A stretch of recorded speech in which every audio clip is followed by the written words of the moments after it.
by Armanio Kumar. Golden Recording Studio, Kenya.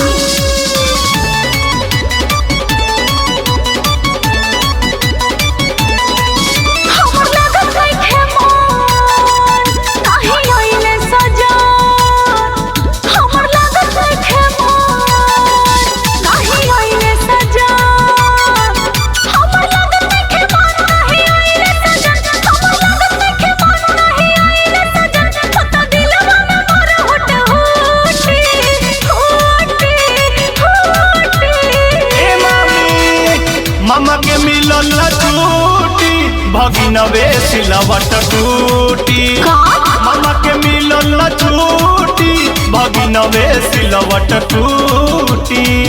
फायदा उठैबा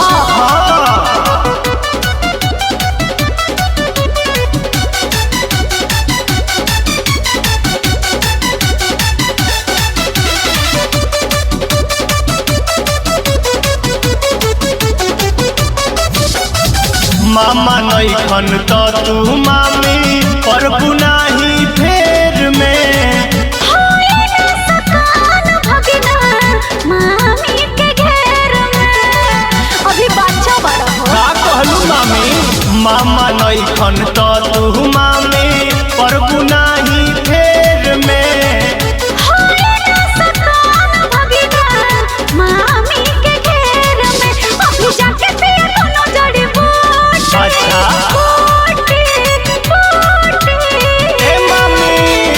मामा के मिलल छूटी भगिनवे सिलवट टूटी। मामा के मिलल छूटी भगिनवे सिलवट टूटी।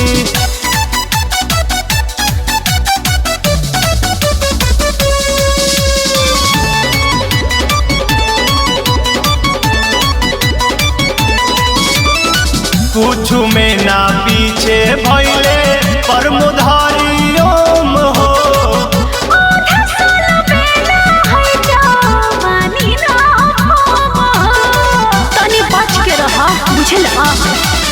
कुछ में ना पीछे भइले मनुहारियों हो।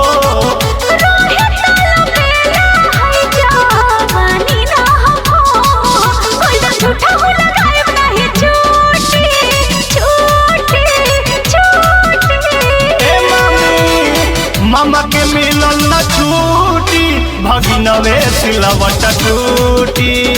मामा के मिलल छूटी भगिनवे सिलवट टूटी।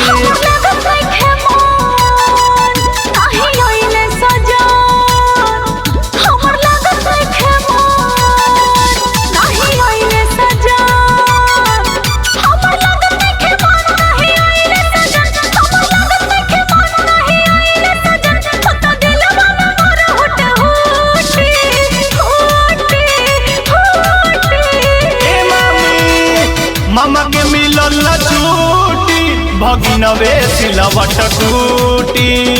मामा के मिलल छूटी भगिनवे सिलवट टूटी। हम ना कूट दे आई हो दादा।